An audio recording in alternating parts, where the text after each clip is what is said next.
My latest single is called Matter of Time. It's definitely the most rock and roll of the album. I actually intended it to be more of a country song, but it didn't quite feel right with the pedal steel, so I scrapped that and came up with a melodic and groovy guitar part that I'm really pleased with.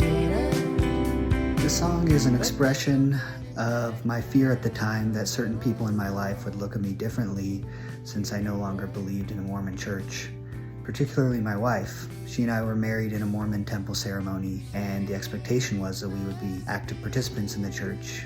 We both had doubts and criticisms of the church even before we were married that we kind of worked through together, and we were clinging to this hope that it was all true despite all the flaws that we saw. But when I got to the point where I just couldn't believe anymore, I was nervous to tell her, because in the Mormon church there's this common perception that in order to have a happy family, you need a worthy priesthood holder in the home, and only men are ordained to the priesthood.